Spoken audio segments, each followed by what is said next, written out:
할렐루야. 오늘 3부 예배에 하나님의 크신 은혜가 예비된 줄 믿습니다.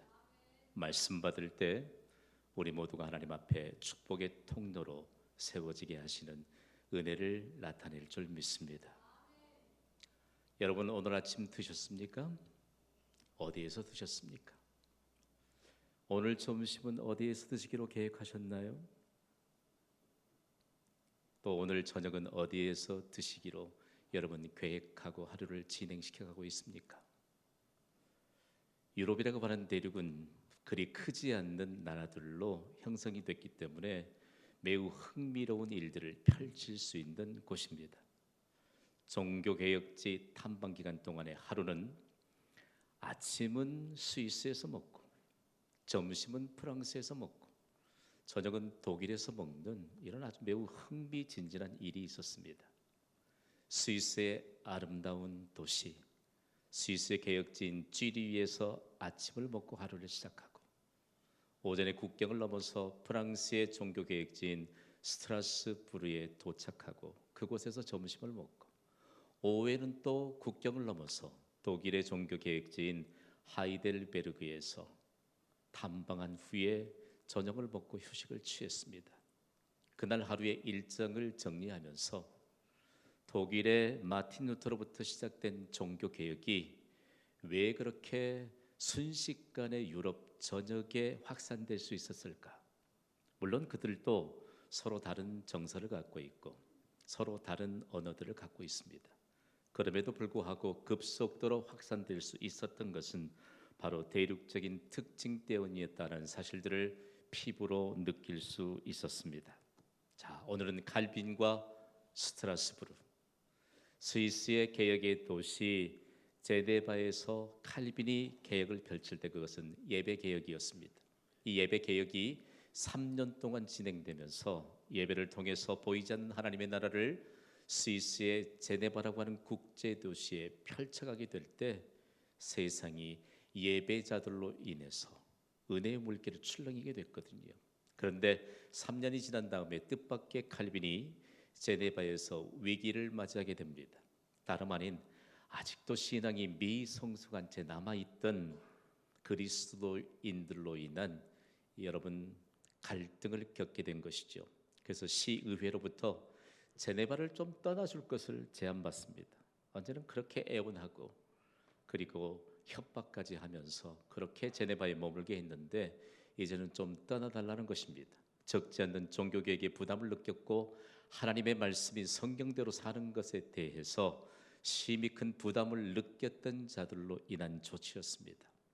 그러나 이것은 칼빈에게는 결단코 슬픈 일이 아니었습니다. 그는 제네바를 떠나서 프랑스, 지금은 프랑스에 속해 있는 스트라스부르로 옮겨가게 되면서 사실은 제네바에 머물기 전에 칼빈이 스트라스부르로 가고 싶어 했던 곳이잖아요. 하나님의 놀라운 섭리 안에서 그곳에 다시 가게 되면서 스위스의 국경을 넘은 종교개혁이 이제는 프랑스에서 펼쳐지게 되는 놀라운 역사를 경험하게 됩니다. 우리가 스트라스부르크 혹은 스트라스부르라고 하는 이 명칭으로 함께 사용하게 되는데 스트라스부르크는 독일어 음력입니다. 스트라스부르는 프랑스 음력입니다. 그런데 이 도시가 매우 큰 특징을 갖고 있습니다. 1201년에는 어느 국가에도 소속되지 않는 자유도시가 되었습니다. 이런 상황 가운데서 프랑스에서 로마 카톨릭으로부터 핍박을 받았던 개혁주의 신앙을 가졌던 자들이 그곳으로 소위 종교 난민이라고 하는 이런 명칭 아래 이주해 오게 되었고 그리고 유럽에서도 로마 카톨릭의 이 핍박에 견디지 못한 사람들이 이곳에 이주하게 되는 이런 역사가 있었던 것이 바로 스트라스부르스입니다. 놀라운 것은 1681년에는 루이 14세에 의해서 프랑스에 합병이 됩니다. 그러다가 또 나중에는 독일에 의해서 독일의 영역에 속해 있다가 결국은 현재는 프랑스에 속해 있는 도시입니다. 이 도시가 바로 유럽 전체 교통 요지요 그리고 유럽의 수도로 불릴 만큼 중요한 도시입니다. 이곳에서 특별히 프랑스에서 이주해 온 종교 난민들이 많았기 때문에 이들과 함께 칼빈이 스트라스부르스에 머물면서부터 이 도시는 유명세를 타기 시작했습니다. 다름 아닌 로마 가톨릭의 탄압을 견디다 못해 그곳에 이주해온 개혁 신앙을 가졌던 자들이 이곳에서 진정한 하나님의 평안을 누리게 되었고, 그리고 개혁된 교회를 섬기면서 행복의 나라를 펼쳤기 때문입니다. 특별히 신앙의 자유를 찾아서 이곳에 도착했기 때문에 스트라스부르를 의의 피난처라고 불렀습니다. 그리고 대다수의 프랑스 피난민들이 이주해 왔기 때문에 프랑스 난민들의 안식처라고도 불렀습니다. 혹자는 이곳을 새 예루살렘이라고 부르기도 했습니다.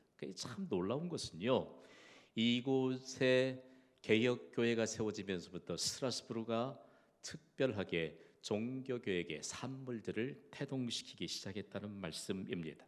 프랑스에서 온 이주민들이 이곳에 작은 프랑스를 세우기 시작했습니다. 이름하여 뿌띠 프랑스인데 지금도 스트라스부르의 가장 아름다운 거리입니다. 그리고 가장 이름난 관광 명소입니다. 너무 아름답잖아요. 그런데 이곳에서 하나님 앞에서 사는 믿음으로 살았던 사람들이 아름다운 거리를 조성하게 되고 아름다운 하나님의 나라를 그들의 삶을 통해서 보여주었던 종교개혁의 산물이 되었던 것이 너무나도 귀중한 교훈을 던져주고 있었습니다. 자, 로마 가톨릭에 저항했던 프랑스 난민들을 일컬어서 위그노라고 부릅니다. 이 위그노를 위한 교회가 칼빈이 스트라스부르에 도착하면서부터 세워지기 시작했고, 이곳에서 개혁된 교회에 모범이 세워지는 놀라운 역사의 현장이 되었습니다.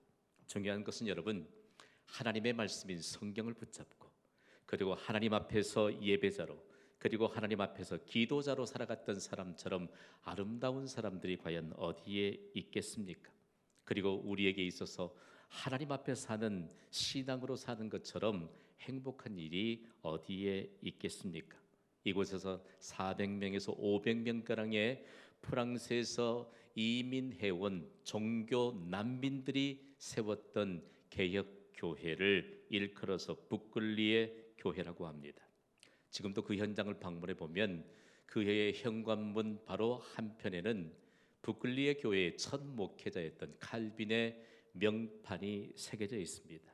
참 놀라운 것은요, 간접적인 문헌을 가지고 목회자들은 공부 많이 하잖아요.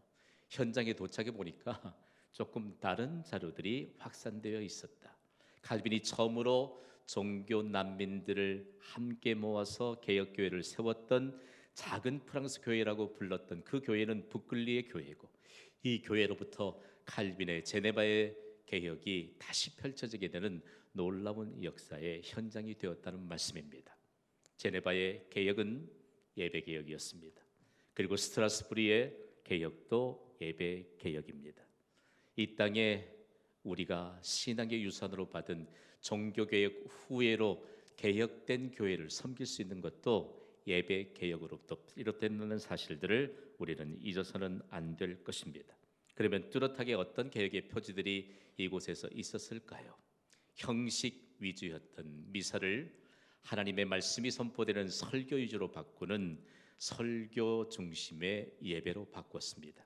그리고 목회자들의 이 직함을 사제에서 목사로 바꾸었습니다.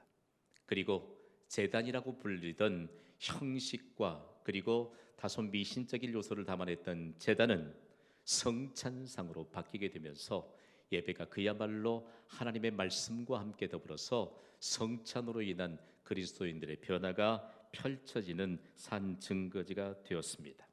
칼빈은 이곳에서도 보이지 않는 하나님의 나라를 예배를 통해서 그리고 하나님 앞에 사는 믿음의 삶을 통해서 세상에 펼쳐 보이는 흥미진진한 삶을 살아가게 되었습니다.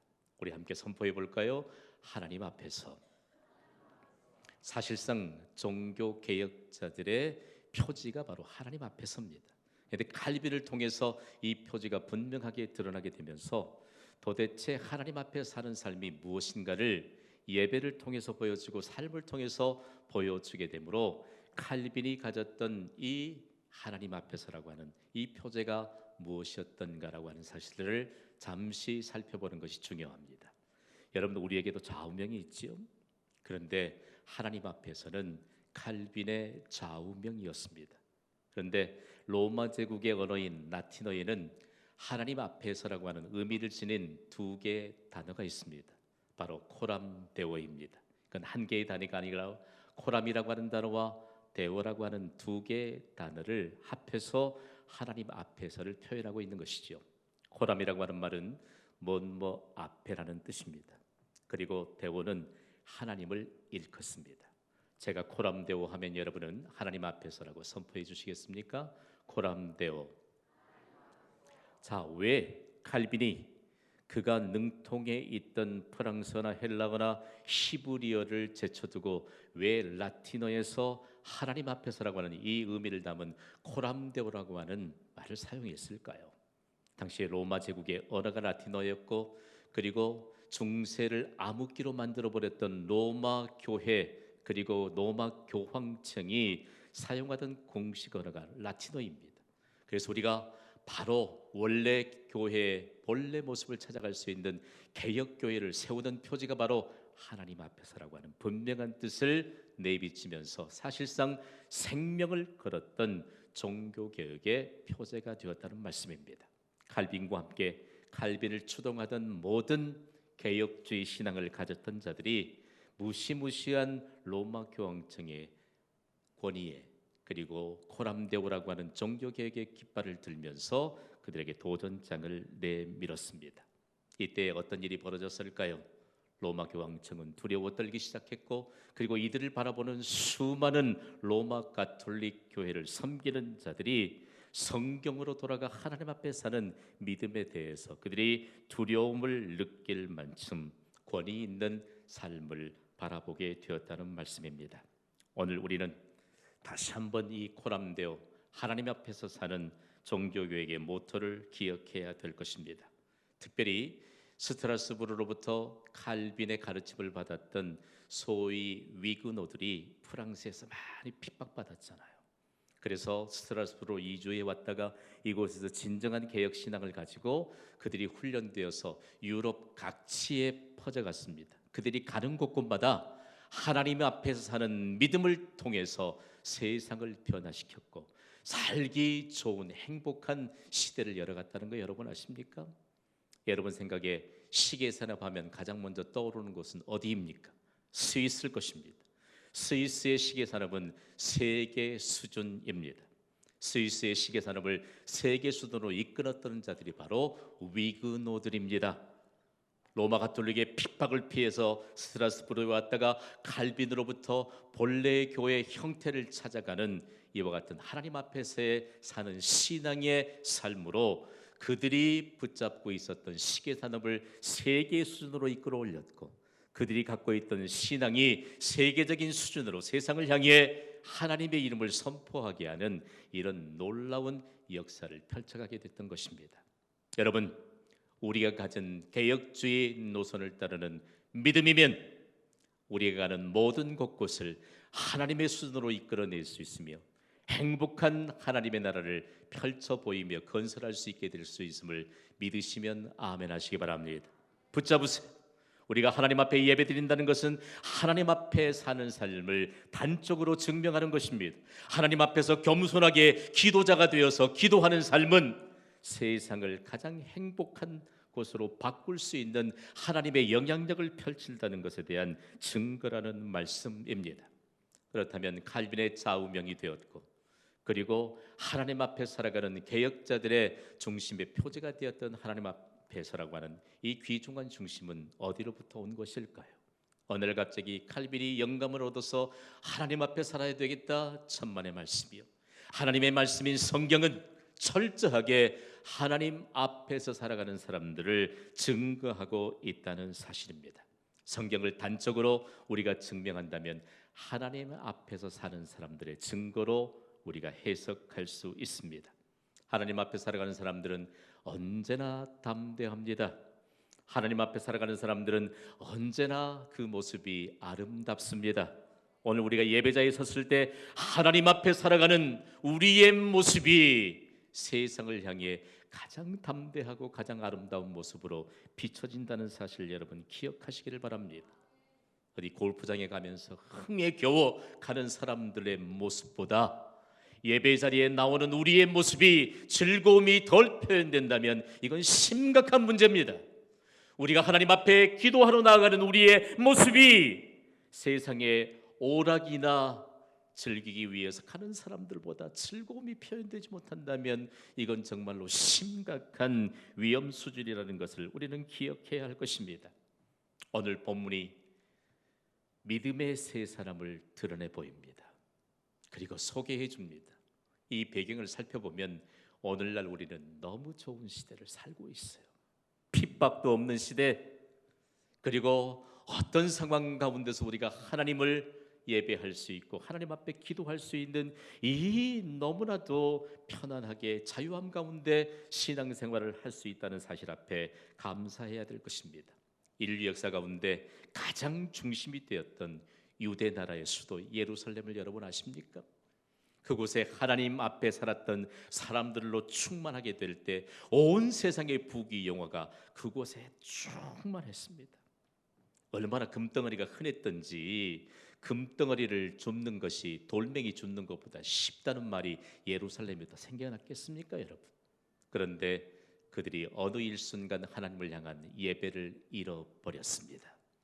그리고 기도의 자리를 다 박차고 떠나버렸습니다.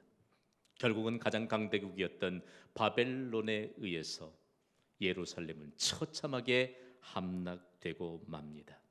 이때에 많은 사람들이 바벨론이라고 하는 나라의 포로로 끌려가게 되었습니다. 그들은 포로가 되어서 비로소 참회의 눈물을 흘리면서 우리가 예배를 잃어버렸다, 우리가 하나님 앞에 영화롭게 나아갈 수 있는 기회를 우리 스스로 떨쳐버렸더니 우리가 비참한 포로가 되었다고 눈물을 흘렸습니다. 그러나 그 가운데 다니엘과 그의 세 친구들처럼 어느 상황 가운데서도 하나님을 향한 예배를 잃지 않았고 기도를 잃지 않았던 믿음의 신실함을 가진 사람들이 마치 그루터기들이 있었처럼 있었습니다. 놀라운 사실은요, 유대 민족이 바벨론의 포로가 되어 갔을 때 그곳에선 정말 예배도 없고 신앙의 자유도 없잖아요. 억눌리고 살아야 되지만 다니엘과 그의 세 친구들에겐 이 바벨론 왕 느부갓네살이 특혜를 베풉니다. 그리고 특별한 교육을 받을 수 있는 기회를 부여합니다. 그것만도 놀라운 사실입니다. 그런데 바벨론의 일정한 지역을 다스릴 수 있는 권한을 줍니다. 그건 하나님의 특별한 은혜입니다. 아무리 연구해 보아도 하나님을 향한 예배를 잃지 않고 믿음을 잃지 않았던 자들에 대한 하나님의 역사에 대한 증거였습니다. 다니엘서는 다니엘과 그의 세 친구들에 관한 믿음을 기록하고 있습니다. 왜 그들이 그곳에서도 이런 하나님의 영광스러운 은혜를 경험했을까요? 이유는 두 가지로 정리할 수 있습니다. 먼저 하나는 그들이 예루살렘에서 영화로운 하나님의 자녀의 신분으로 살았다 할지라도 이제는 바벨론의 포로가 되어 비참한 삶으로 전환되었다 할지라도 하나님은 여전히 믿는 자들의 주가 되신다는 사실입니다. 그리고 그들이 가진 믿음은 예루살렘에 있을 때에나 아니면 바빌론의 포로가 되어서 그곳에 머무를 때에나 하나님을 의지하면 그 믿음의 가치는 결단코 변함이 없다는 사실을 깨달았기 때문입니다. 여러분, 우리가 가진 믿음, 그리고 오늘 우리가 하나님 앞에 예배자로 서 있는 것, 가장 영화로운 하나님의 복을 받을 수 있는 뚜렷한 방편임을 믿으시면 아멘 하시기 바랍니다. 중요한 것은 이 세 사람을 통해서 오늘 본문에 등장시키는 하나님의 목적이 있습니다. 하나님 앞에 사는 믿음의 사람들에겐 어떤 상황 속에서든지 하나님을 의지하는 믿음이면 모든 것에 충분하다는 사실입니다. 세상과 타협하지 않아도, 사람 의식하지 않아도, 사람의 비유를 맞추지 않아도 하나님을 향한 믿음만 있으면 얼마든지 차원이 다른 삶을 살 수 있다는 것을 보여주십니다. 새 소년들의 하나님 앞에 사는 믿음은 과연 어떻게 드러나고 있는 것일까요? 바벨론 왕 느부갓네살은 무시무시한 권력자입니다. 온 세상의 느부갓네살 왕 이름 앞에 그저 무릎을 꿇어야 될 그런 지경 하에서도 이 세 소년과 그리고 오늘 본문에 등장하지 않는 다니엘 네 사람 때문에 천하를 쥐락펴락하고 있는 느부갓네살이 네 소년들 때문에 하나님과의 사이 가운데서 대립의 양상을 보입니다. 그리고 너무나도 초라한 인생으로 전락해 갑니다. 오늘 본문 15절은 이런 정황을 나타내 줍니다. 우리 소리 높이 함께 읽겠습니다. 시작.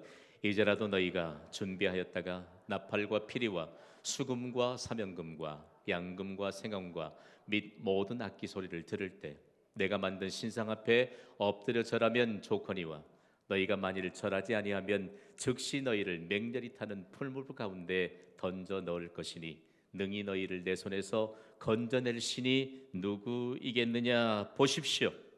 세상을 거머쥔 바벨론의 느부갓네살 왕이 했던 일이 무엇입니까? 거대한 금 신상을 세우는 것입니다. 하나님을 대신해서 그 앞에 모두 다 엎드려 절하라, 엎드려 경배하라는 이런 명령을 내렸습니다. 뭐 하나님 없이 사는 사람들이야 그대로 넙죽넙죽 절을 했죠. 그런데 중요한 것은 그들이 요란한 악기 소리를 울릴 때 일제히 그 금신상을 향해 그냥 이유도 없이 느부갓네살 왕의 권력 앞에서 절을 했다는 사실입니다. 그런데 절하지 아니하면 활활 타오르는 그 뜨거운 풀물불에 던져서 생명을 잃게 하겠다는 무시무시한 협박입니다. 이때 하나님을 섬기던 세 소년들은 과연 하나님인가 사람인가 선택해야 될 기로 앞에서 무엇을 선택했을까요? 여러분, 어떤 상황 가운데서 하나님을 선택하면 하나님이 살 길을 열어주실 줄 믿으십니까? 그들은 생명의 위협 앞에서도 결단코 사람을 선택하지 않았습니다. 그러나 계속적인 느부갓네살 왕의 강요 가운데 그들이 생명을 담보할 수 없는 상황 가운데서도 사람을 선택하지 않고 하나님을 선택했던 데는 그들에겐 한결같은 믿음의 고백이 있었다는 사실을 오늘 본문이 밝혀두고 있습니다. 하나님 앞에 사는 사람들에게는 한결같은 믿음의 고백이 있습니다. 오늘 본문 16절은 이렇게 기록하고 있습니다. 함께 읽어보겠습니다. 시작.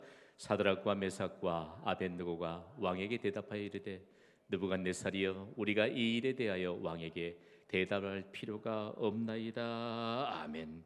여러분, 하나님을 선택하면 하나님께서 악한 자들의 손에서도 보호해 주실 줄 믿습니다.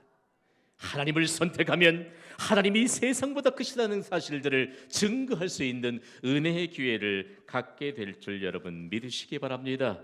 그렇다면 어떻게 이 세 소년들에게는 이런 담대한 믿음이 한결같이 일제히 고백으로 증거될 수 있었을까요? 그들에게는 이런 믿음이 있었습니다. 오늘 본문 17절을 우리 함께 읽겠습니다. 시작. 왕이여 우리가 섬기는 하나님이 계시다면 우리를 맹렬히 타는 풀무불 가운데에서 능히 건져내시겠고 왕의 손에서도 건져내시리이다. 아멘. 우리는 하나님의 살아계심을 믿습니다. 소년들은 하나님의 살아계심을 믿었습니다. 하나님이 계심으로 그들을 풀무불에서도 건져내 주실 것이요 지금 우리를 위협하고 있는 느부갓네살 왕의 손에서도 건져내 주실 것을 믿었습니다. 그러므로 왕이 협박하는 그 질문에 대답할 필요가 없는 것이죠. 여러분, 예배는 하나님을 향한 결정인 줄 믿습니까?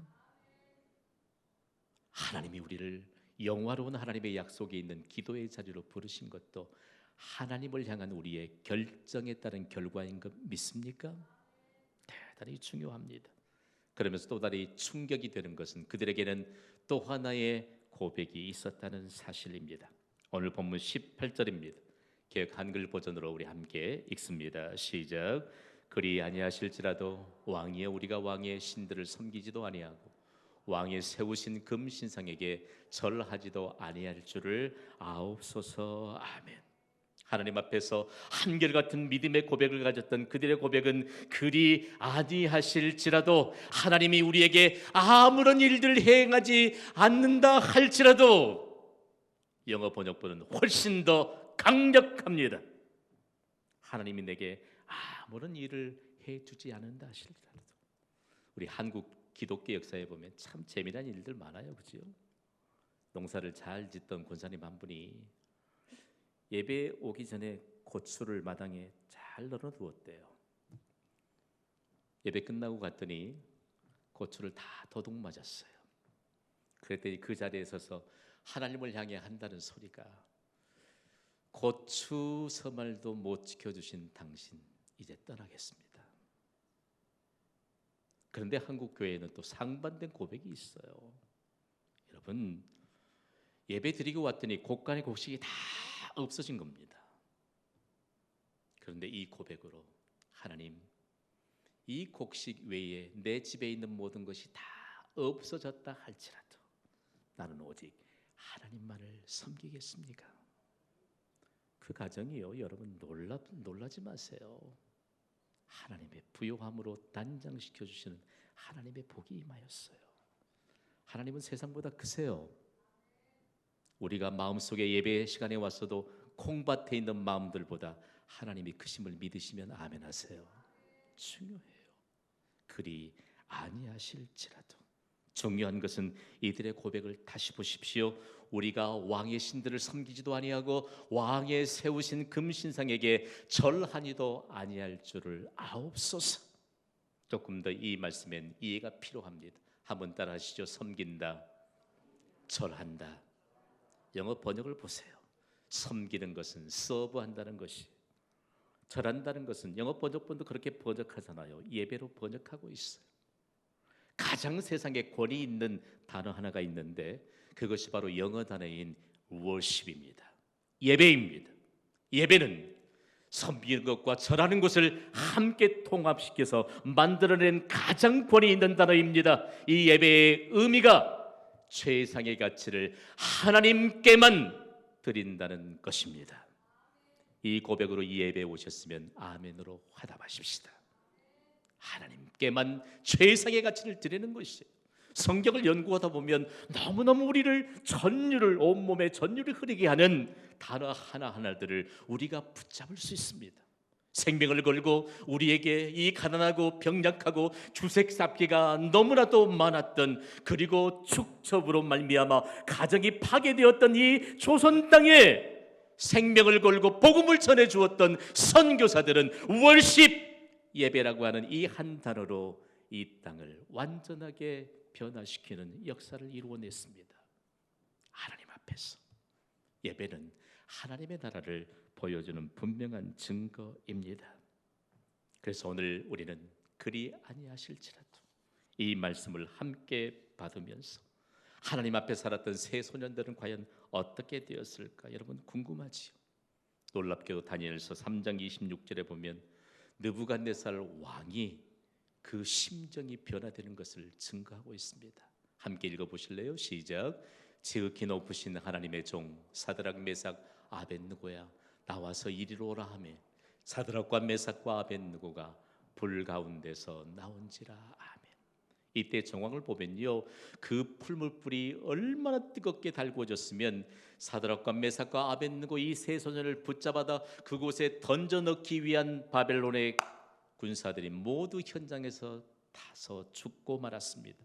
그런데 그들은 머리털 하나 거슬지 않았고 풀무 속에 던져졌습니다.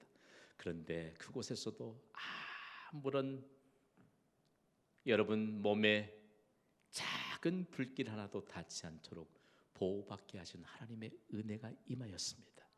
그런데 그 현장에서 느부갓네살 왕이 이 세 소년과 함께 결박하지 아니한 또 한 사람을 보게 된 것입니다.